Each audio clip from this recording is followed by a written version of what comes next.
Tonight, we travel back beneath a deep and ancient sky, to a world where the mountains seem to touch the stars, where the sea breathes softly against the shores of Greece, and where every whisper of wind might have carried the voice of a god.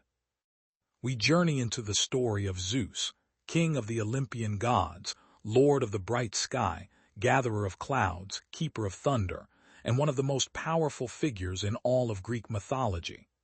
His name has echoed through temples, poems, statues, and stories for thousands of years. Yet before Zeus became the mighty ruler of Olympus, before his eagle crossed the heavens, before his thunderbolt lit the clouds, he was simply a hidden child, born into danger, carried away into secrecy, and raised far from the eyes of the father who feared him.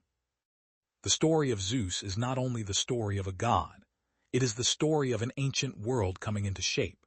It is the story of the first powers of the universe, of the old order and the new, of children and parents, of prophecy and rebellion, of mountains, storms, oceans, caves, and stars. It is a story about power, but also about fear. It is a story about victory, but also about what happens after victory, when the one who defeats a tyrant must learn how to rule. As we begin, let the modern world drift gently away. Imagine the sky above you widening into a canopy of dark blue. Imagine the constellations becoming clearer, the old stars returning to their ancient places. Below them lies Greece, rocky islands scattered across the sea, pale temples on distant hills, olive groves shimmering in moonlight, and far away, rising above the clouds, the high and sacred peak of Mount Olympus. In the myths, Olympus was not merely a mountain. It was a threshold between the human world and the divine. Its snowy heights reached into regions untouched by ordinary weather. There, the gods gathered in shining halls, feasted on ambrosia, drank nectar, and looked out across the earth below. But Olympus did not always belong to Zeus and his family.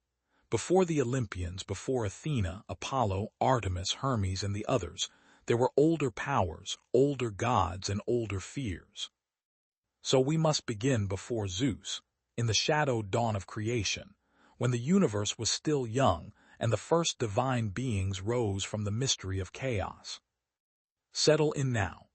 Let the night grow quiet around you. We will follow the path from the beginning of all things, through the birth of the Titans, the hidden childhood of Zeus, the great war for the heavens, and the long reign that made him king of gods and men. And so, beneath the stars, we begin. Chapter 1. Before Zeus, the first powers. Before there was Olympus, before there were temples of marble or hymns sung by mortals, the Greeks imagined that there was chaos. This was not chaos as we often use the word today, meaning noise or confusion. It was more like a vast emptiness, a yawning space, a deep and formless opening from which existence slowly began to unfold. From this ancient beginning came the first powers of the world. Gaia, the earth, broad and fertile, emerged as the foundation of all things. She was not only land or soil, but the living earth itself, mountains, valleys, caves, roots, stones, forests, and fields. Then came Tartarus, the deep abyss far beneath the world, a place of shadow below even the underworld. Eros appeared too, the force of attraction and life, the impulse that draws beings together and allows creation to continue. From the first darkness came night, and from night came other mysterious powers, sleep, dreams, doom, strife, and many forces that shape the unseen life of mortals. The world in these old stories was alive with presences. Every natural force had a name, every feeling might be a divine being, and every part of the cosmos belonged to a family of powers. Gaia, the earth, brought forth Uranus, the sky, to cover her. The sky stretched above her like a vast dome of blue by day and a field of stars by night. Gaia also brought forth the mountains and the sea, and from her union with Uranus came the first great race of divine children. Among these children were the Titans, immense and ancient beings, older than the Olympian gods. They were not crude monsters, though some later stories cast them as wild or dangerous.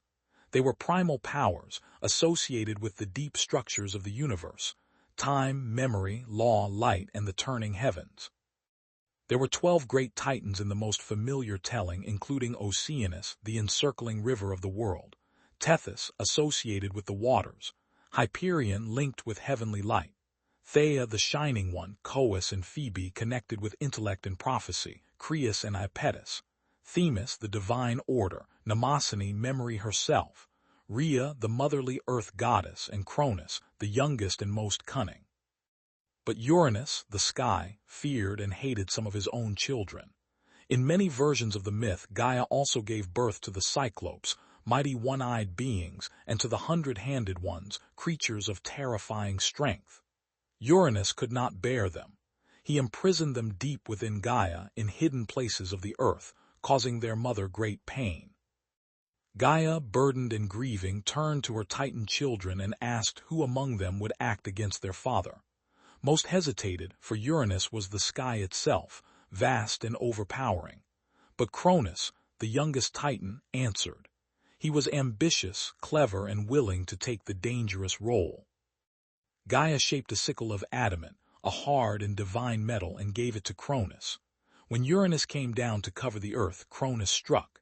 In doing so, he separated sky from earth. The old closeness between Gaia and Uranus was broken, and the world opened. The sky rose high above the earth, leaving space between them for air, weather, birds, clouds, and the lives of gods and mortals. From this violent separation came many further powers. Some traditions say that from the blood of Uranus falling upon the earth came the Furies, spirits of vengeance, and the giants, future enemies of the gods.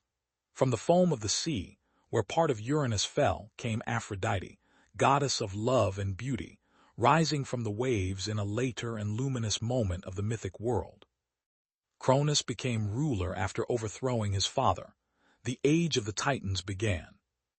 At first, this might have seemed like the birth of a better order. Cronus had answered his mother's suffering. He had freed space itself. But the myths often move in circles.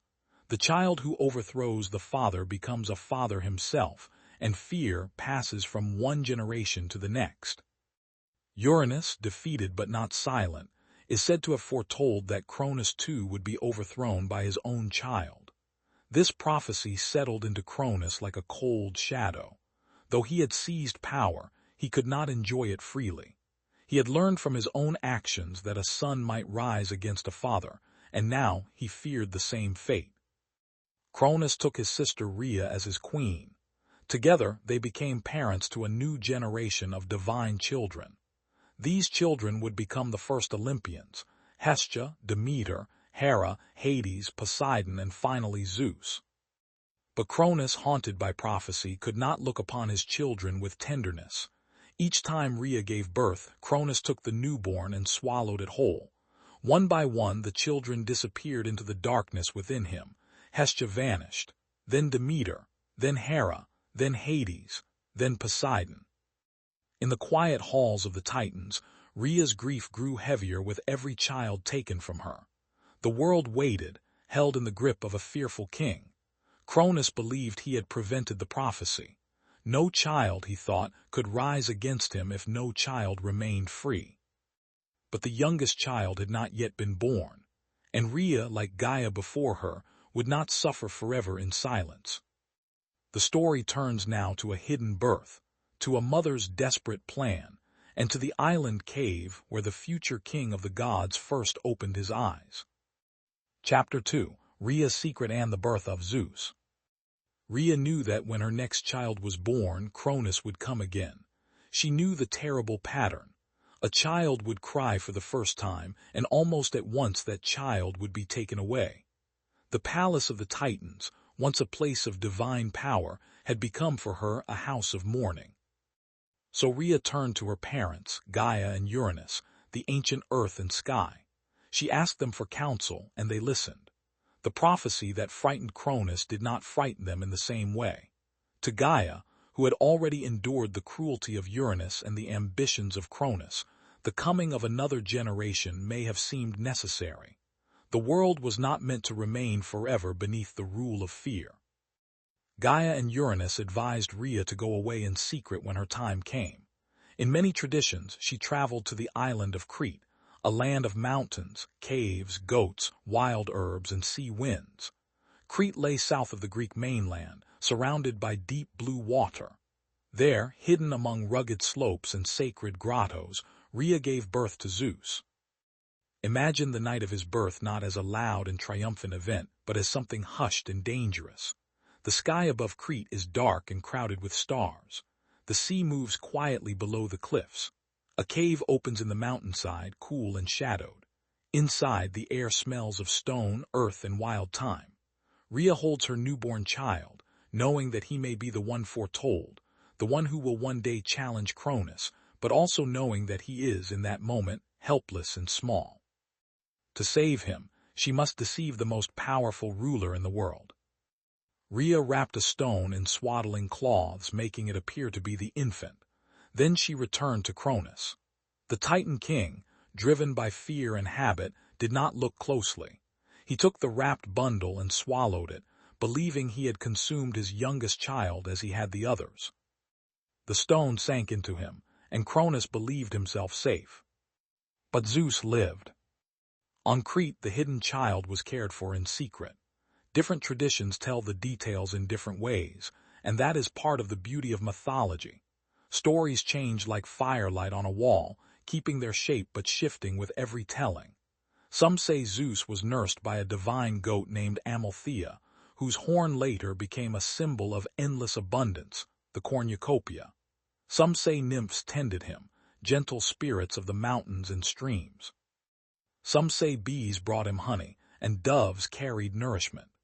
In one version, young warriors called the Curetes stood outside the cave and clashed their shields and spears whenever the infant cried, so that Cronus would not hear him.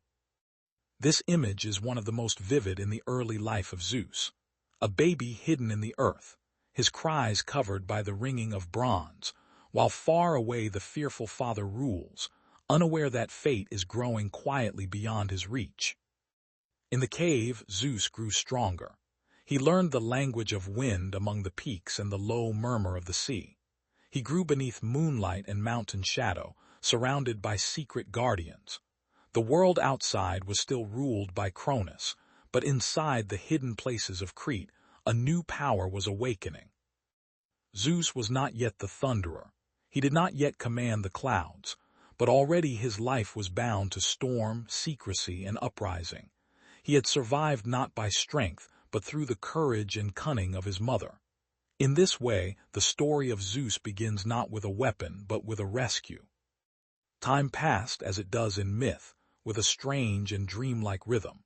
The infant became a child, the child became a youth, and the youth became a god ready to learn his destiny.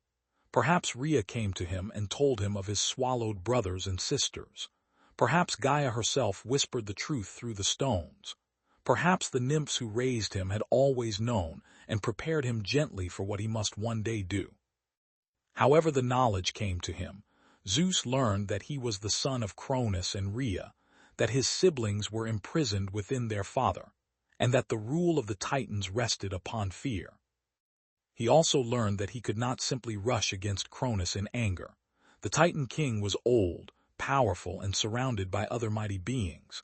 A direct attack might fail. Zeus would need patience, allies, and cunning. In this, he was not unlike Cronus before him, who had once listened to Gaia and struck at Uranus.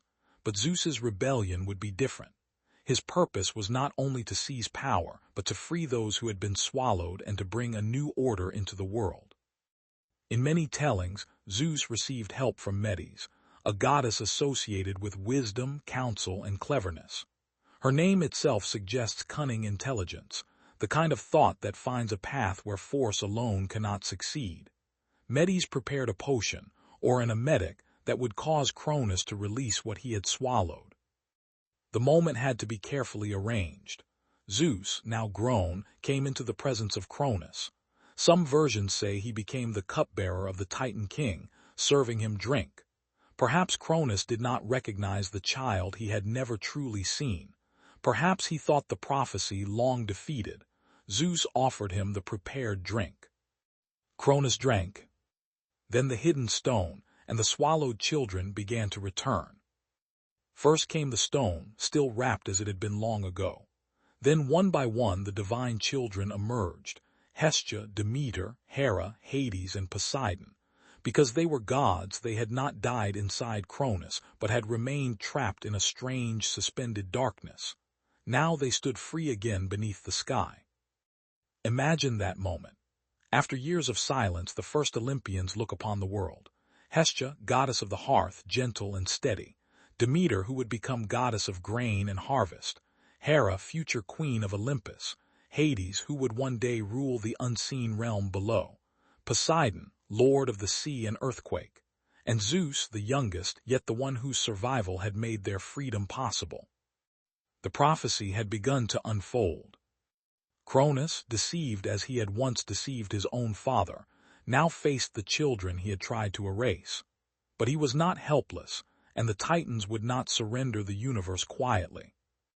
The freeing of Zeus's siblings did not end the struggle. It began the Great War. Chapter 3: The Gathering Storm. The war between the Titans and the Olympians is called the Titanomachy, the Battle of the Titans. In mythic imagination, it was not a brief clash, but a vast conflict that shook the foundations of the world. It was a war between generations, between the old powers and the new, between Cronus's fearful rule and the rising order of Zeus. The young gods needed a stronghold. They chose Mount Olympus, the high mountain whose peaks seemed to touch heaven. From there, Zeus and his siblings prepared for war.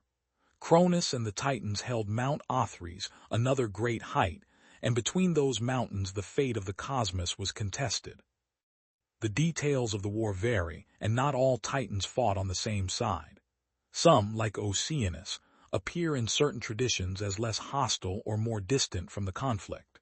Prometheus and Epimetheus, sons of the Titan Iapetus, are often said to have sided with Zeus or at least not stood firmly with Cronus. Even among the older gods, there were divisions, loyalties, and calculations. For 10 years, according to the old poets, the struggle continued. 10 years in myth is not merely a measure of time. It gives the war a sense of endurance, exhaustion, and inevitability. The young gods could not easily defeat the old ones. The Titans were immense in power, rooted in the earliest structures of the world. Cronus, though afraid, was still formidable. The earth thundered beneath their conflict. The heavens rang. Seas rose, winds roared, and the mountains themselves seemed to groan. But Zeus had learned that strength alone was not enough. He needed the aid of those whom Uranus and Cronus had mistreated and imprisoned. Deep in Tartarus, far below the world, the Cyclopes and the 100-handed ones remained confined. They were older siblings of the Titans, children of Gaia and Uranus, beings of tremendous power. Cronus had not truly broken the pattern of his father, for he too had left them imprisoned. Gaia advised Zeus to release them. So Zeus descended, in story if not in body, toward the deep places of the universe. Tartarus was not simply a dark cave. It was an abyss beneath the earth, as far below the ground as the sky was above it. Ancient poets described it as a place enclosed by bronze, shadowed, remote, and dreadful. Yet even there the prisoners had waited. Zeus freed the Cyclopes and the 100-handed ones. In gratitude, they gave him gifts that would shape his identity forever. The Cyclopes forged for Zeus the thunderbolt. They also gave Poseidon his trident, with which he would rule the sea and shake the earth, and they gave Hades a helmet or cap of invisibility, allowing him to move unseen. These divine weapons were more than tools. They were symbols of cosmic authority. Zeus, with the thunderbolt in his hand, became the power of the storm given form, sudden, brilliant, dangerous, and undeniable. The 100-handed ones brought a different kind of force. With 50 heads and 100 arms each, they could hurl mountains and stones in overwhelming volleys. Their names were Briareus, Cottus, and Gyges. Once imprisoned, they now became allies of Zeus, and their release altered the balance of the war. When the final battle came, the world shook with a violence no mortal battlefield could resemble. Zeus hurled thunder from the sky. The Cyclops' gift flashed across the heavens. Poseidon's trident stirred the waters and trembled through the land. The hundred-handed ones lifted rocks and mountains and threw them against the Titans. The air was filled with fire, smoke, dust, and the roar of divine conflict. Yet for a sleep story, we can imagine this scene not as chaos, but as distant thunder beyond the mountains. The storm of creation rolls far away, great and solemn. The old order gives way like a night sky slowly opening to dawn. At last, Zeus and the Olympians prevailed. Cronus and many of the defeated Titans were cast down into Tartarus. The hundred-handed ones, once prisoners, became their guards. The heavy gates of the abyss closed upon the old rulers, and the age of Cronus ended. In some traditions, Cronus was later imagined differently, not only as a defeated tyrant but also as a ruler of a vanished golden age, or as one who eventually found a gentler place beyond the earth. Greek mythology does not always keep its figures in one role. A god may be villain, ancestor, symbol, and mystery all at once. But in the central story of Zeus's rise, Cronus stands as the father who tried to stop time and was overcome by the future he feared. After the Titanomachy, Zeus and his brothers faced a new question. Victory had been won, but the universe still needed order. The gods had to decide who would rule which realm. They cast lots or divided the cosmos among themselves. Zeus received the sky, Poseidon received the sea, Hades received the underworld, the hidden kingdom of the dead. The earth and Mount Olympus were, in a sense, shared, though Zeus held the highest authority among the gods. This division did not make Zeus lord of everything in a simple way. Poseidon was powerful and proud, often independent. Hades ruled his own silent realm below. Hera, Athena, Apollo, Artemis, and the others would all have wills of their own. Greek gods were not obedient angels beneath a single absolute ruler. They were a family, brilliant, immortal, emotional, quarrelsome, and deeply tied to the human world. Still, Zeus was first among them. He became king of the gods, the one who held the thunderbolt, guarded oaths, watched over guests and strangers, and maintained the broad order of the cosmos. On Olympus, the new divine age began. But peace in mythology is rarely still. For Zeus, ruling would bring challenges of its own. The defeated Titans were not the only threats. Earth herself, Gaia, who had aided Zeus, would later grow angry over the imprisonment of some of her children. From that anger would rise new enemies, and within Zeus himself there remained the complications of power, desire, justice, and fate. For now, though, imagine Olympus after the war. The clouds part around its summit. The halls of the gods shine in gold and marble. The winds are clean. The old fear of Cronus has passed. Zeus stands beneath the open sky that is now his realm, holding the thunderbolt, looking out over a world changed forever. Chapter 4. Olympus and the Kingship of Zeus. The reign of Zeus began with the building of order. The Greeks imagined their gods not as distant abstractions, but as living presences who shaped the world and responded to it. Zeus, as king, did not merely sit on a throne and command. He watched, judged, intervened, argued, loved, punished, blessed, and listened to prayers carried upward through smoke and song. Mount Olympus became the home of the Olympian gods, though not every god lived there in the same way. The halls of Olympus were said to be made by divine craft, sometimes associated with Hephaestus, the god of fire and smithing. In those halls the gods gathered in council. They feasted on ambrosia and drank nectar. They heard the music of Apollo's lyre and the songs of the muses. They looked down upon cities, battlefields, farms, ships, palaces, and quiet homes. Zeus's palace stood above the clouds. From there he could send rain to nourish the fields, thunder to warn the arrogant, lightning to strike the wicked, or clear skies to bless a journey. His symbols gathered around him: the eagle, soaring higher than other birds; the oak, strong and old; the thunderbolt, brilliant and terrible; and the aegis, a divine shield or protective power associated also with Athena. As king, Zeus was connected with law, order, and hospitality. One of his important titles was Zeus Zenios, protector of guests and strangers. In the ancient Greek world, hospitality was sacred. A traveler might arrive at your door without warning, and before asking too many questions, you were expected to offer food, shelter, and respect. This was not only social custom, it was religious duty, for the stranger might be under the protection of Zeus, or might even be a god in disguise. Zeus also guarded oaths. To swear by Zeus was serious, because he was believed to witness promises and punish those who broke them. Kings, judges, householders, and wanderers all lived under the broad sky of his awareness. Yet Zeus was not perfect in the modern moral sense. Greek mythology does not present him as a flawless being.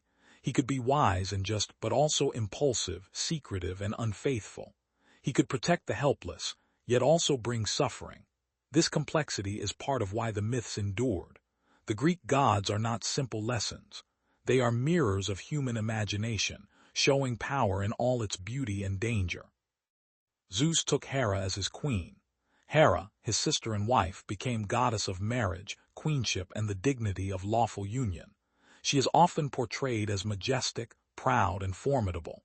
In many myths, she is angered by Zeus's many affairs and by the children born from them. It is easy to reduce Hera to jealousy, but she is more than that. She represents the order of marriage in a world where Zeus repeatedly disrupts that order. Her anger often reflects the pain of a queen, whose position is continually challenged. The marriage of Zeus and Hera, then, is not a simple romance. It is part of the tension at the heart of Olympus: law and desire, order and impulse, public authority and private conflict. From Zeus came many children, divine and mortal. Some were born from Hera, including Ares, god of war, Hebe, goddess of youth, and Eileithyia, associated with childbirth. In some traditions, Hephaestus, the master craftsman, is also their child, though other stories give different accounts. But many of Zeus's most famous children came from other unions. With Medes, the wise goddess who had helped him, Zeus fathered Athena, though her birth was unlike any other. With Leto, he fathered Apollo and Artemis. With Maia, he fathered Hermes. With Semele, a mortal princess, he fathered Dionysus. With Danae, he fathered Perseus. With Alcmene, he fathered Heracles, known in Roman tradition as Hercules. Through these children, Zeus became linked to prophecy, music, wisdom, war, craft, travel, wine, heroism, and countless stories of the ancient world. The birth of Athena is especially important because it reveals both Zeus's fear and his destiny. After the Titanomachy, Zeus learned of a prophecy concerning Medes. She would bear a daughter, and later perhaps a son who might overthrow Zeus, just as Zeus had overthrown Cronus and Cronus had overthrown Uranus. The old pattern threatened to repeat itself again.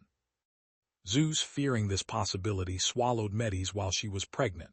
In doing so, he repeated in a different form the action of Cronus. Yet the outcome was not the same. Medes did not vanish powerless inside him. Wisdom became internal to Zeus. Later, Zeus suffered a terrible pain in his head. Hephaestus, or in some tellings another divine helper, split open Zeus's skull with an axe, and from it sprang Athena, fully grown, armed, bright-eyed, and wise. Athena's birth is startling but symbolically rich. She emerges from Zeus's head, embodying strategy, wisdom, craft, and disciplined power. She becomes one of his closest allies, often his favorite child, and a goddess deeply associated with cities, heroes, and thoughtful courage. There is something strange and meaningful here. Zeus fears being overthrown, as his father feared him. But instead of producing a son who replaces him, the swallowed wisdom gives birth to a daughter who strengthens his reign. The cycle of succession is altered, though never entirely forgotten. The Olympian order under Zeus is therefore built on both victory and memory. Beneath every feast on Olympus lies the memory of Cronus. Beneath every thunderbolt lies the knowledge that power can be challenged. Zeus rules because he triumphed, but he must also keep watch over the forces that could unsettle the world again. And the world did not remain quiet for long. After the Titans came new challenges: the giants, the monster Typhon, and the restless relationships between gods and mortals. To understand Zeus fully, we must see not only his throne, but the storms that gathered around it. Chapter 5. The Giants Typhon and the Defense of the Sky. Even after Zeus defeated Cronus and the Titans, the universe was not fully settled. Gaia, the earth, had helped Zeus when he freed the Cyclopes and the Hundred-Handed Ones. But when many of the Titans were imprisoned in Tartarus, Gaia was angered that her children had once again been cast into darkness. From her anger came new threats against Olympus. One of these was the war with the giants, known as the Titanomachy. The giants were powerful beings, often imagined as huge, wild, and earthborn. They rose against the Olympian gods, challenging the new rulers of the cosmos. In later art, they are sometimes shown with serpents for legs, struggling beneath the spears and thunderbolts of the gods. Their war became a symbol of order against disorder, sky against earthborn violence, divine civilization against primal force. A prophecy said that the gods could not defeat the giants without the help of a mortal. This is important because it shows that even the Olympians, immortal and radiant, needed humanity. The mortal hero Heracles, son of Zeus, played a crucial role. With his bow, strength, and courage, he helped the gods overcome their enemies. Zeus's children were not merely extensions of his power. They often became necessary bridges between gods and mortals. Yet the greatest threat to Zeus's rule was not the giants. It was Typhon. Typhon was a monstrous being born of Gaia and Tartarus, or in some versions raised up as a final challenge against Zeus. He was imagined as vast beyond ordinary thought, taller than mountains, with eyes that flashed fire, hands that reached east and west, serpents coiling from his body, and a voice that could sound like gods, beasts, wind, and thunder all at once. He was not simply a monster to be slain. He was storm and chaos in living form. When Typhon rose against Olympus, even the gods were terrified. Some myths say they fled to Egypt and transformed themselves into animals to hide, a story that later Greeks used to connect their gods with Egyptian forms. But Zeus faced Typhon. The battle between them was a cosmic storm, lightning against fire, thunder against roaring winds, order against unbounded force. At first, Typhon nearly overcame Zeus. In some traditions, he cut the sinews from Zeus's hands and feet and hid them away, leaving the king of gods helpless. But Hermes and another ally recovered them, restoring Zeus's strength. Once whole again, Zeus returned to the battle. He hurled thunderbolts until the sky blazed. He drove Typhon back across the world. At last, Zeus defeated him and cast him beneath Mount Etna, or into Tartarus, depending on the telling. The fires and smoke of volcanic mountains were sometimes imagined as signs of Typhon still raging below, his breath rising through cracks in the earth. This victory mattered deeply. If the defeat of Cronus made Zeus king, the defeat of Typhon proved that he could keep the kingship. Cronus represented the old order, but Typhon represented something more dangerous, the possibility that all order might dissolve. By overcoming Typhon, Zeus became not just a successful rebel, but the defender of the cosmos. From then on, his thunderbolt was not merely a weapon of ambition. It was the sign of a sky that could answer chaos. Still, not all of Zeus's challenges were cosmic battles. Some were quieter, woven into the lives of mortals. Greek mythology repeatedly brings the king of the gods down from the heights of Olympus into villages, palaces, fields, and shorelines. There Zeus appears as a guest, a lover, a judge, a storm, a sign, or a hidden stranger. These stories are not always gentle. Zeus's encounters with mortals can be strange, troubling, beautiful, and complicated. Some reflect ancient ideas about kingship and divine power that feel distant from modern values. In telling them for a peaceful night, we can approach them softly, remembering that myths are old mirrors. They show us how earlier cultures imagined the forces above them, awe-inspiring, unpredictable, and not always kind. One of the most important of Zeus's mortal concerns was justice. He watched over hospitality, oaths, and the treatment of strangers. When people became arrogant, violent, or impious, Zeus's response could be severe. When people acted with humility and kindness, they might receive unexpected blessing. One of the gentlest stories of Zeus in disguise is the tale of Baucis and Philemon, though it comes to us most famously through a later Roman poet. Zeus and Hermes, disguised as travelers, came to a village and asked for shelter. Many households refused them. At last they found an old couple, Baucis and Philemon, who were poor but generous. The couple welcomed the strangers, offered what little food and wine they had, and treated them with reverence. As the meal went on, they noticed that the wine kept refilling itself. They realized their guests were divine. Zeus and Hermes spared them when the rest of the village was punished for its lack of hospitality. The old couple asked only to remain together and to serve the gods. At the end of their lives, they were transformed into two trees growing side by side. This story reveals a softer aspect of Zeus. Beneath the thunder is the guardian of the guest, the witness to kindness offered without expectation. But there are darker examples too. King Lycaon of Arcadia tested Zeus with a horrifying act of impiety, and Zeus punished him by transforming him into a wolf.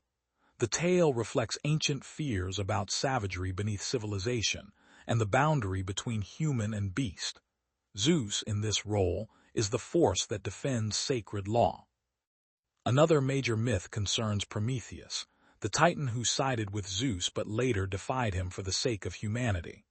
Prometheus stole fire and gave it to mortals, allowing them to cook food, forge tools, warm themselves, and develop arts. Zeus punished Prometheus by binding him to a remote rock, where an eagle came each day to torment him. Eventually, Heracles would free him with Zeus's permission or acceptance. But the story remains one of the most powerful myths about divine authority, human progress, and the cost of rebellion. Zeus's relationship with humanity is therefore layered. He can be protector and punisher, giver of rain and sender of storms, guardian of justice and jealous defender of divine privilege. To ancient people watching thunderclouds gather over mountains, this complexity may have felt true. The sky nourishes the fields, but it also strikes. Rain brings life, but lightning can destroy. The same heavens that shine with stars can darken suddenly with storm. In Zeus, the Greeks gave that sky a face, a voice, and a story. Chapter 6. Zeus and the World of Mortals. The myths of Zeus are scattered across the human world like stars across the night. He appears in royal houses, lonely towers, riverbanks, mountain groves, and distant islands. Through him, the divine enters human life, often changing it forever. One of the most famous stories is the tale of Europa.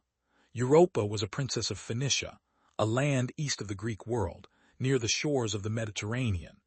Zeus saw her and was captivated. To approach her gently, he transformed himself into a magnificent white bull, calm and beautiful, with a shining coat and graceful horns. Europa and her companions found the bull so gentle that she placed garlands on him and climbed onto his back. Then the bull moved toward the sea. At first perhaps it seemed playful, but soon he carried her across the water, away from the shore, over the waves toward Crete. There Zeus revealed himself, and Europa became connected with the royal line of Crete.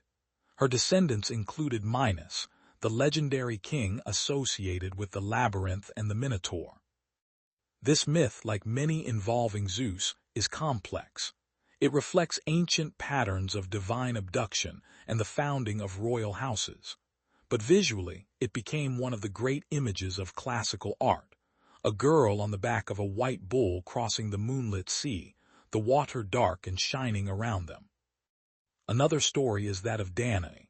Her father, King Acrisius of Argos, received a prophecy that his daughter's son would one day kill him. To prevent this, he shut Danae away in a bronze chamber or tower, hoping she would never have a child. But Zeus came to her in the form of golden rain, descending through the roof and filling the chamber with divine light. Danae gave birth to Perseus, who would grow into one of the great heroes of Greek mythology. Perseus would later slay Medusa, rescue Andromeda, and return home carrying the weight of destiny.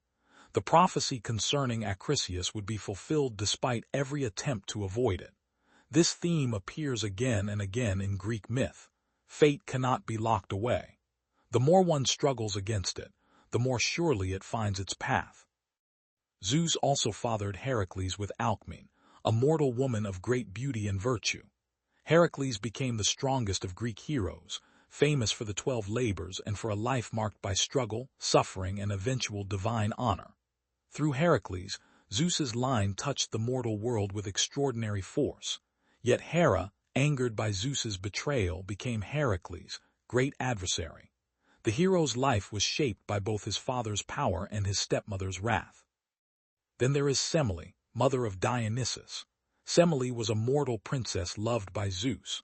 Hera, disguised, persuaded her to ask Zeus to reveal himself in his full divine glory. Bound by an oath, Zeus could not refuse. He came to Semele as the god he truly was, surrounded by lightning and celestial fire. No mortal could endure that sight, and Semele perished. Zeus rescued their unborn child, Dionysus, and carried him until he could be born. Dionysus would become god of wine, ecstasy, theater, and the dissolving of ordinary boundaries. These stories show Zeus as a source of heroes, dynasties, and divine children. They also show the danger of contact with godhood. To be touched by Zeus is to be drawn into myth, but not always into happiness. Divine attention magnifies everything: love, fear, jealousy, fate, and consequence. The myth of Io is another example. Io was loved by Zeus and transformed into a cow, either by Zeus to hide her from Hera or by Hera as punishment, depending on the version. Hera set the many-eyed watchman Argus to guard her. Hermes, acting for Zeus, lulled Argus to sleep and slew him. Hera then sent a gadfly to torment Io, driving her across lands and seas until at last she found rest in Egypt. Her story became a wandering across the known world, connecting Greek myth with distant places and foreign rivers. To a modern listener, these myths can feel strange and at times unsettling. It is important not to flatten them into simple romance. They come from an ancient world with different assumptions about power, gender, kingship, and divinity. But they also preserve deep emotional patterns: the fear of being watched, the pain of exile, the longing for safety, the mystery of transformation, the sense that human lives can be swept into forces far larger than themselves. There is also Ganymede, a beautiful Trojan youth whom Zeus carried to Olympus, sometimes in the form of an eagle, to serve as cupbearer of the gods. In the night sky, Ganymede's story was linked with the constellation Aquarius, the water-bearer. Again, myth moves between earth and stars. A human life becomes a heavenly image, and the sky becomes a storybook. Through these tales, Zeus's presence spreads across geography and genealogy. Many Greek cities and noble families traced their origins to gods and heroes, and Zeus often stood at the beginning of those lines. To claim descent from Zeus was to claim divine favor, legitimacy, and a place in the sacred history of the world. Yet Zeus was not only a father of heroes. He was also a figure in stories about humility and arrogance. Mortals who honored the gods, kept oaths, respected guests, and understood their place might live under his protection. Those who tried to rival the gods, deceive them, or mock sacred order risked downfall. The story of Tantalus is one of the darkest examples. Tantalus, favored by the gods, betrayed divine trust and committed a terrible crime. For this, he was punished in the underworld, standing in water he could not drink beneath fruit he could not reach. His name gave us the word tantalize, to be tormented by something always just beyond reach. The story of Sisyphus is another. Clever and defiant, Sisyphus cheated death itself. For his crimes and trickery, he was condemned to roll a great stone up a hill forever, only for it to fall back each time he neared the top. Though Sisyphus is not always punished directly by Zeus in every telling, his myth belongs to the moral universe over which Zeus presides, a universe where cunning without reverence leads not to freedom, but to endless labor. In all these tales, Zeus is the high witness. He does not appear in every scene, but his authority hangs above them. The sky is always there. The oath is always heard. The guest is always seen. The storm may be distant, but it can gather. For a listener drifting toward sleep, Zeus's world can be imagined as a vast ancient landscape. Mortals move like lanterns across it, brief and fragile. Above them the gods shine and quarrel. Rivers run to the sea. Temples glow in the last light. Somewhere an eagle circles against the clouds. Somewhere thunder rolls softly over the mountains. And on Olympus, Zeus watches. Chapter 7. The Family of Zeus and the Many Faces of Olympus. To understand Zeus, we must also understand the family that gathered around him. The Olympian gods were not simply subjects in a kingdom. They were siblings, children, rivals, allies, and reflections of the forces that shaped Greek life. Hestia, eldest of the first Olympians, was goddess of the hearth. Though she appears less often in dramatic myths, her importance was profound. Every home had a hearth, and every city had a sacred fire. Hestia's quiet presence reminds us that not all divine power is loud. Some power is steady, warm, and central, like a flame that keeps a household alive through the night. Demeter, sister of Zeus, was goddess of grain and harvest. Through her story with her daughter Persephone, the Greeks explained the turning seasons, the sorrow of loss, and the promise of return. Zeus plays a role in that myth too, allowing Hades to take Persephone as his bride, then later helping arrange the compromise by which Persephone spends part of the year below and part above. Demeter's grief brings barrenness to the earth. Her reunion brings growth. In this way, even Zeus's authority must negotiate with the love of a mother and the needs of the world. Hera, as queen, sits beside Zeus in majesty, though their marriage is full of conflict. She is protectress of marriage and the dignity of women, particularly wives and queens. Her anger can be fearsome, but her place on Olympus is not secondary. She is one of the great powers of the divine family, and even Zeus must reckon with her. Poseidon, Zeus's brother, ruled the sea. His moods were as changeable as the waters, calm one moment, raging the next. Sailors prayed to him, horsemen honored him, and cities feared his earthquakes. In some myths, Poseidon challenges Zeus or resents his authority. This is fitting. The sea does not easily obey the sky. Hades, the other brother, ruled the underworld. Unlike later ideas of a devilish figure, Hades was not evil. He was stern, remote, and unavoidable, lord of the dead and keeper of hidden wealth beneath the earth. His realm was not Olympus, and he seldom joined the feasts above. Yet his kingdom was part of the cosmic order Zeus helped establish. Life, sea, sky, and death each had their place. Among Zeus's children, Athena stands as wisdom in armor. She is strategy, craft, disciplined courage, and clear sight. She protects heroes such as Odysseus and Perseus, guides cities, and stands beside Zeus as a trusted advisor. If Ares represents the fury of battle, Athena represents its intelligence. Apollo, son of Zeus and Leto, is radiant and complex, god of music, prophecy, healing, plague, archery, and the bright clarity of the sun in later tradition. At Delphi, his oracle became one of the most important religious centers in the Greek world. Mortals came seeking answers, and the god's words, often mysterious, shaped destinies. Artemis, Apollo's twin sister, is goddess of the hunt, wild animals, young women, and moonlit places. She moves through forests and mountains, independent and untamed. In her, we feel the silence of the wilderness beneath the stars. Hermes, son of Zeus and Maia, is quick, clever, and playful. He is messenger of the gods, guide of travelers, patron of merchants and thieves, and conductor of souls to the underworld. He moves easily between realms, Olympus, earth, and the land of the dead. His presence brings speed, wit, and unexpected turns.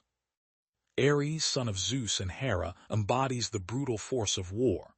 Unlike Athena, who brings strategy, Ares is the noise, blood, and panic of battle. The Greeks honored him but did not always admire him. Even the gods could find him difficult.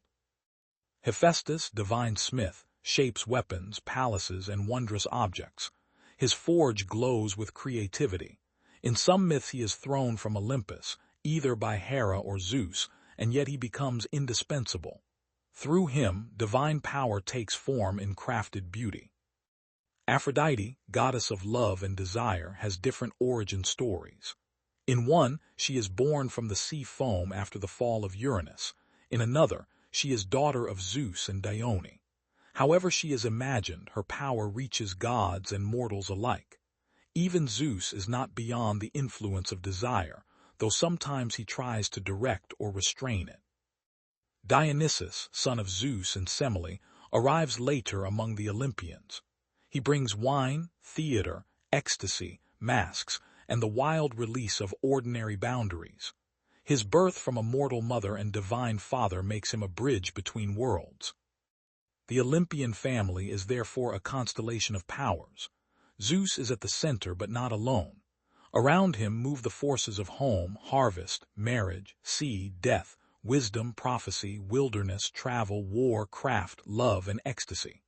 The myths show these powers not as abstract concepts, but as personalities who argue, cooperate, deceive, forgive, and compete. This is one reason Greek mythology remains so alive. It gives human shape to the world's forces. The sea has a temper, wisdom has gray eyes, love walks from the foam, war shouts. The hearth glows quietly, the messenger laughs and vanishes. The sky sits high above them all, but even the sky has family troubles. Zeus's kingship is therefore not effortless control. It is the ongoing balancing of divine personalities. In the Iliad, the great epic of the Trojan War, Zeus often appears as a ruler who weighs fates, restrains gods, gives signs, and tries to maintain a larger design even as the Olympians take sides among mortals. Hera and Athena support the Greeks. Aphrodite and Apollo often favor the Trojans. Poseidon acts according to his own anger and loyalties. Zeus must manage a divine household, as turbulent as any storm. In one image from ancient poetry, Zeus holds scales to weigh the fates of warriors. This is a powerful symbol. The king of the gods does not simply hurl lightning at random. He stands at the meeting point of destiny, choice, divine favor, and mortal courage. Even he is not always above fate. In Greek thought, fate can be older and deeper than the gods themselves. This makes Zeus more interesting than a simple, all-powerful ruler. He is immensely powerful, but he exists within a cosmos of laws, prophecies, relationships, and consequences. He can bend events but not always erase destiny. He can desire but not always avoid the results. He can command, but his family may resist. The story of Zeus is therefore the story of power living inside a web. The thunderbolt flashes, but the world is woven from many threads. As night deepens, imagine Olympus not as a still palace but as a living mountain of voices. In one hall, Apollo plays a low golden melody. In another, Athena speaks with Zeus beside a carved throne. Somewhere Hermes slips in with news from Earth. Hera watches in queenly silence. Far below, Poseidon's waves roll against the islands, and Demeter's fields sleep beneath moonlight. The hearth of Hestia burns at the center, steady and calm. Above them all, the stars turn. Chapter 8. Zeus' Fate and the Meaning of Thunder. When we think of Zeus, we often think first of thunder. The storm is his most familiar language. To the ancient Greeks, thunder was not merely weather. It was a sign from the living sky. A flash of lightning could mark divine anger, approval, warning, or presence. In the mountains of Greece, storms can gather quickly. Clear light may give way to dark cloud. The air changes. The leaves tremble. The horizon grows heavy. Then comes the first distant roll of thunder, low and immense, echoing from ridge to ridge. It is easy to understand why people imagined a god behind that sound. Zeus was called the cloud gatherer. This title is beautiful because it is both simple and vast. He draws clouds together. He commands the atmosphere. He brings rain to thirsty fields and storms to restless seas. Farmers needed his rain. Sailors feared his lightning. Kings invoked his authority. Ordinary people lifted their eyes when the sky darkened. But thunder in myth is not only noise. It is judgment. It interrupts. It reminds mortals that something greater is above them. The Greeks were deeply aware of hubris. the arrogance of going beyond human limits, of forgetting one's place, of acting as though one were equal to the gods. Zeus, more than any other Olympian, punishes hubris. The myth of Salmoneus illustrates this clearly. Salmoneus was a mortal king who tried to imitate Zeus. He drove a chariot while dragging bronze cauldrons or making artificial thunder, and he threw torches to mimic lightning, demanding that people worship him as Zeus. This was not merely foolish performance. It was a violation of the boundary between mortal and divine. Zeus struck him down with a real thunderbolt. The message is unmistakable. Imitation of divine authority without reverence leads to ruin. And yet Zeus is not only a punisher. He is also the god to whom people prayed for rain, safety, justice, and protection. His temples and altars stood across the Greek world. At Olympia, one of the greatest sanctuaries of Zeus, athletes gathered for games held in his honor. The Olympic Games were not originally just sporting events. They were religious festivals, occasions of truce, ritual, competition, and shared Greek identity. The great statue of Zeus at Olympia, made by the sculptor Phidias, was considered one of the wonders of the ancient world. A seated god of ivory and gold, immense and serene. To stand before such an image must have been overwhelming. The god who roared in thunder was also represented in stillness, seated in majesty, holding Nike, victory, in one hand and a scepter topped with an eagle in the other. Storm and order, movement and calm, fear and reverence. Zeus held them all. Fate, however, remained a mysterious presence even above Olympus. In some myths, Zeus knows fate and helps fulfill it. In others, he seems bound by it. The Moirai, the fates, spin, measure, and cut the thread of life. Even gods treat fate with seriousness. Zeus may weigh outcomes, delay them, or choose how they unfold, but he does not always simply abolish them. This gives Greek mythology its tragic depth. The gods are powerful, but existence has patterns older than individual desire. Prophecies come true. Warnings ignored become disasters. Attempts to escape destiny often lead directly toward it. Zeus himself was born because Cronus tried to escape a prophecy. Acrisius locked away Danae because he feared a prophecy and became part of the path that fulfilled it. The parents of Oedipus tried to avoid a prophecy, and their actions helped bring it about. Again and again, Greek myth suggests that fate is not easily outrun. What then is Zeus's role? Perhaps he is not the owner of fate, but its chief interpreter and enforcer among gods and humans. He keeps the order in which fate can unfold. He guards the boundaries that make the world intelligible, guest and host, oath and truth, god and mortal, sky and earth, justice and arrogance. The thunderbolt, then, is more than a weapon.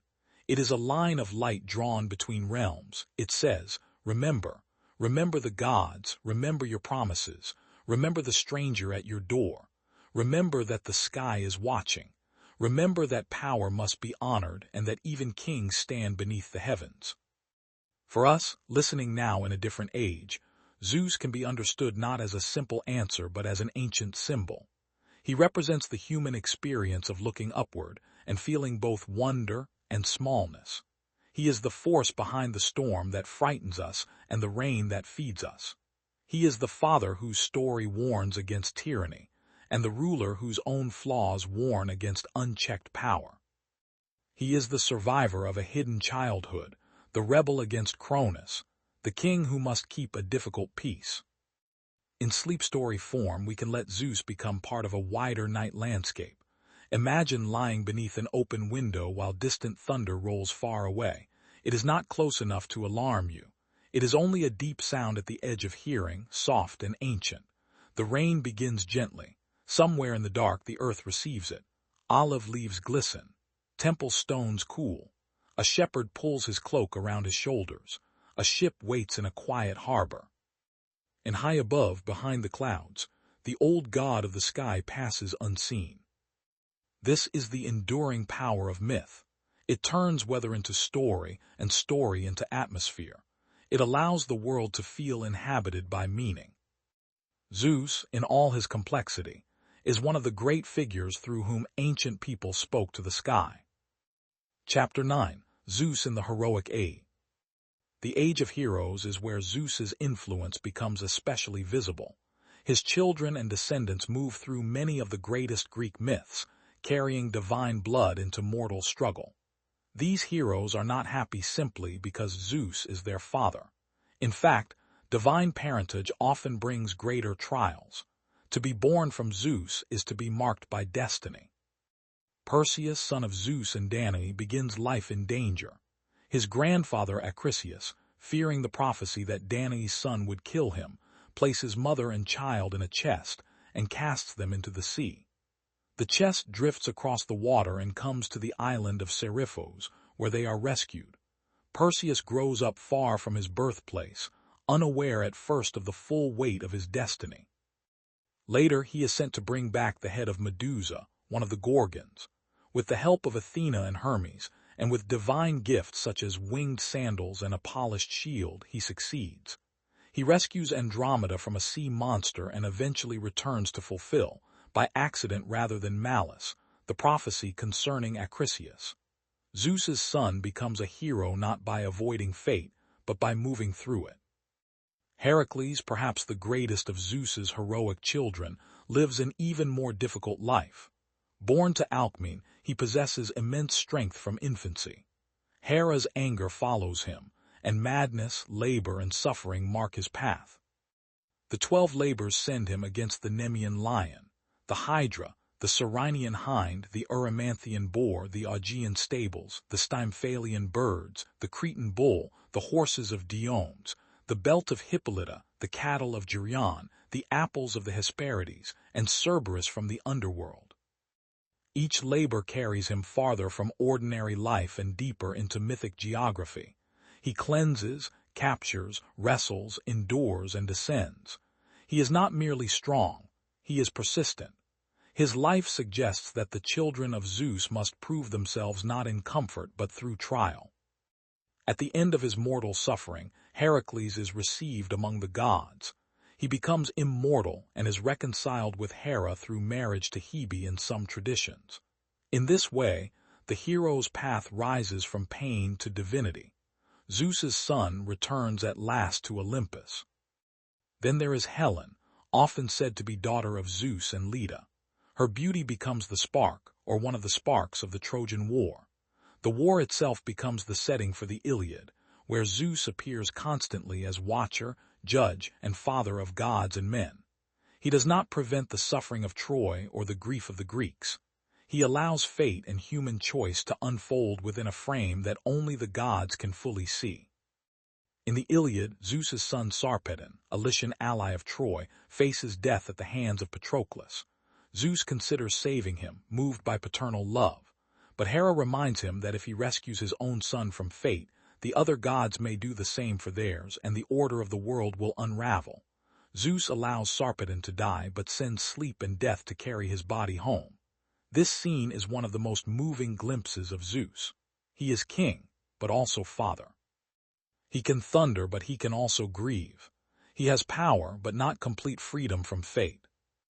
This is the Zeus who feels most solemn, not the laughing seducer of lighter Thales, nor the furious storm god, but the ruler who understands that even beloved lives may be mortal. His grief falls perhaps like blood-colored rain, a sign that the sky itself mourns. The Trojan War also shows Zeus balancing the rivalries of Olympus. The gods take sides. Hera and Athena, resentful of Paris's judgment in favor of Aphrodite, support the Greeks. Aphrodite protects Paris and Aeneas. Apollo sends plague against the Greek camp and aids Trojan heroes. Poseidon, with his old grievances, acts forcefully when Zeus looks away. The war below reflects tensions above. Zeus often commands the gods not to interfere, then allows limited interventions, then reasserts his authority. This back and forth gives the epic its sense of a universe alive at every level. A warrior lifts his spear on the battlefield, and behind him stand parents, kings, gods, prophecies, and the immense movement of fate. The heroic age is therefore not separate from Zeus's reign. It is one of its expressions. By fathering heroes, by overseeing wars, by sending signs, by permitting suffering, by honoring fate, Zeus shapes the stories that define Greek imagination. But heroes also reveal the limits of divine favor. Perseus survives, but only through danger. Heracles is strong, but his life is filled with anguish. Sarpedon is loved, but cannot be saved. Helen is divine-born, but becomes a figure of conflict and longing. To be close to Zeus is not to escape the human condition. It is to have that condition intensified, illuminated, and remembered. As we move gently through these stories, we can imagine the heroic world under Zeus's sky. A young hero stands on a shore, the waves dark before him. A mother watches a chest drift out to sea. A lion moves through moonlit hills. A city's towers glow in the last red light before war. Far above, an eagle circles. The clouds gather and part. The gods look down, but the mortals still must walk their own roads. That is part of the ancient beauty of these myths. The divine does not remove struggle. It gives struggle a place in a larger, stranger, more luminous world. Chapter 10.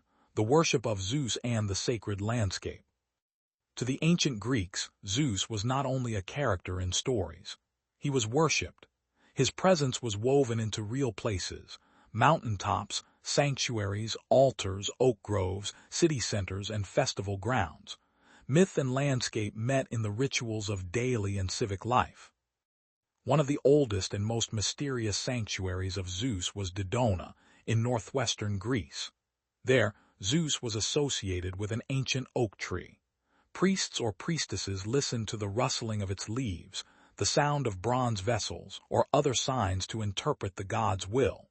The idea is gentle and beautiful, the king of the gods speaking not only in thunder, but in leaves stirred by wind. At Olympia, Zeus received one of his greatest honors. The sanctuary there became home to the Olympic Games, held in his name. Athletes from Greek cities came to compete, and for the duration of the festival, sacred truces allowed travel and gathering.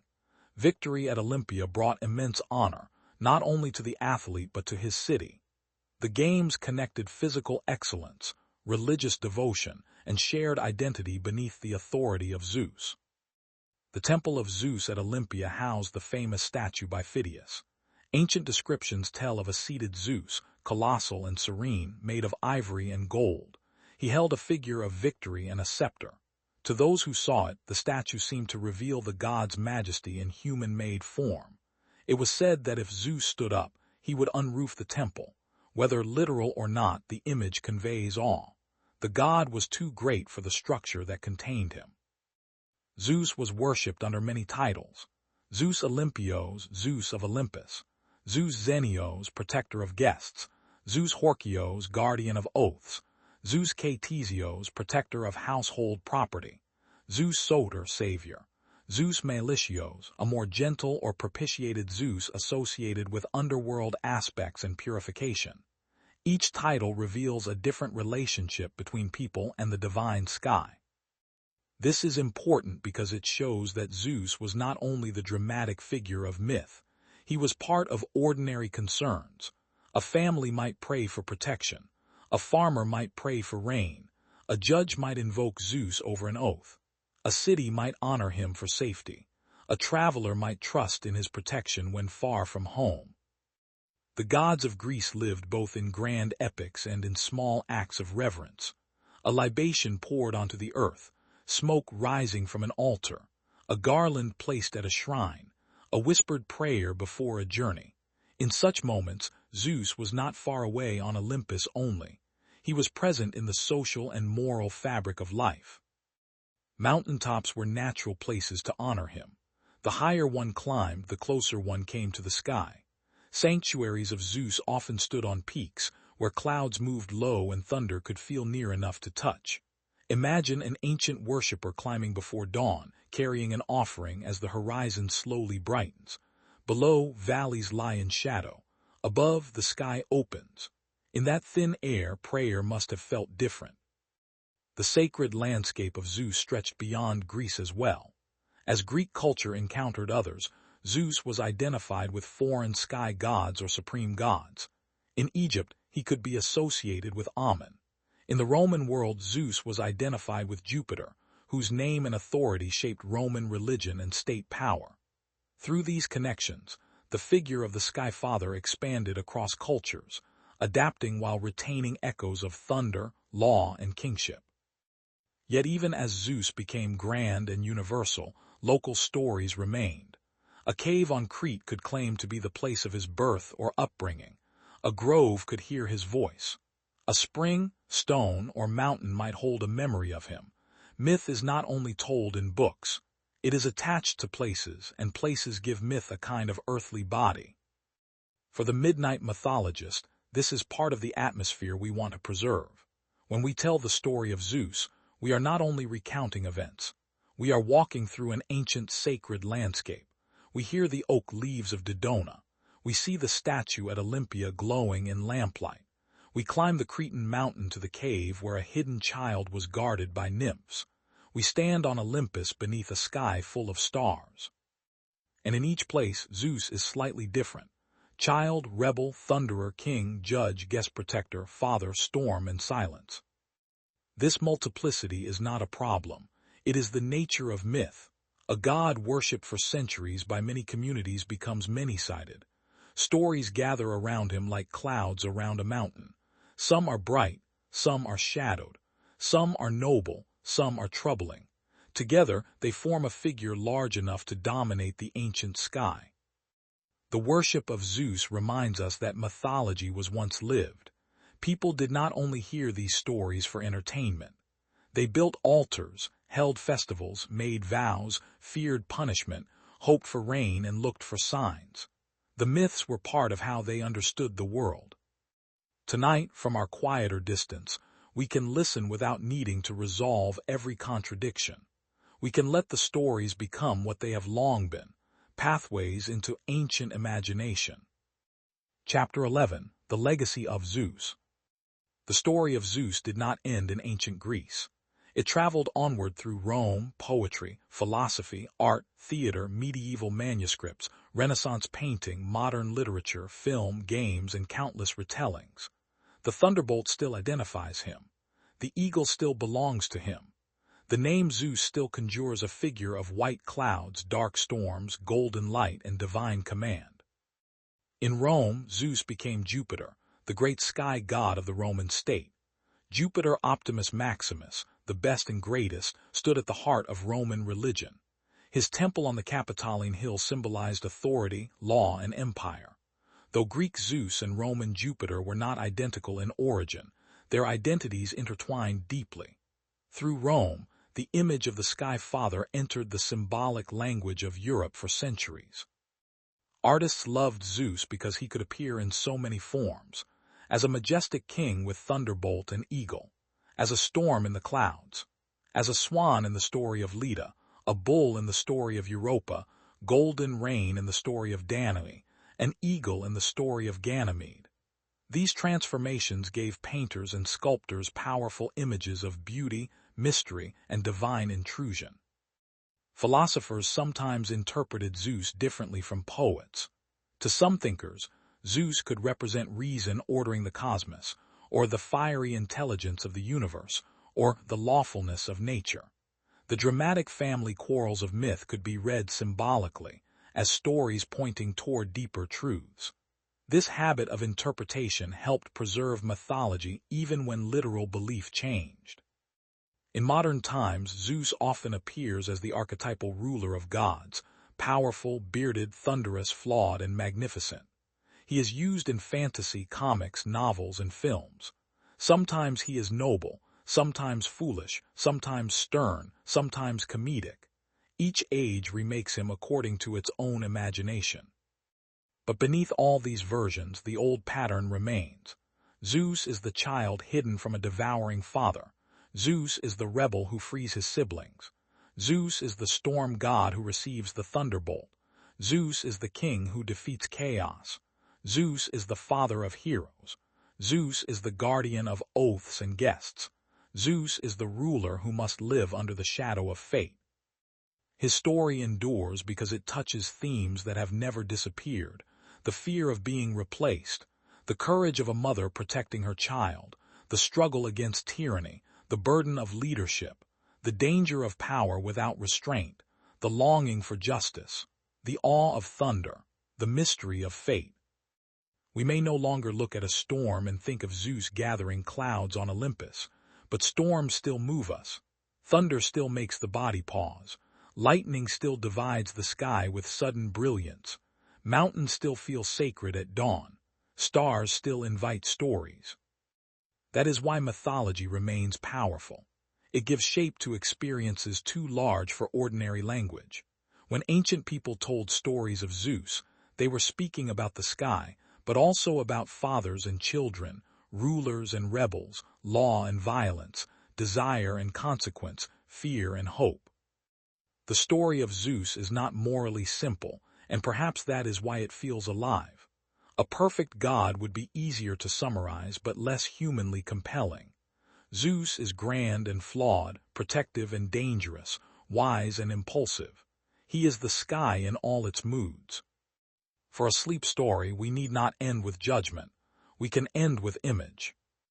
Imagine Mount Olympus at night. The great war is long past. The Titans are silent in the deep. The giants are gone. Typhon sleeps beneath the earth, his fire only a distant glow under mountains. The halls of the gods are quiet. Hestia's hearth burns low. Athena has set aside her spear. Apollo's lyre rests against a golden chair. Hermes has returned from the roads of men. Hera sits in moonlit dignity. Poseidon's waves move far below, and Hades rules his shadowed realm in silence. Zeus stands at the edge of Olympus and looks out. Below him the world sleeps, shepherds in the hills, sailors in harbors, children in houses lit by dying embers, olive trees silver beneath the moon, rivers winding through valleys, temples pale against the dark. Far away, a lone traveler walks beneath the protection of the stars, hopping for welcome at the next door. The sky is clear for a while. Then beyond the horizon clouds begin to gather, not angrily, not violently, but slowly as they always have. The cloud-gatherer lifts his hand. A soft wind moves over the earth. Somewhere, fields wait for rain. The first low sound of thunder rolls very far away. And the ancient story continues. And so we come to the end of today's journey through the complete story of Zeus.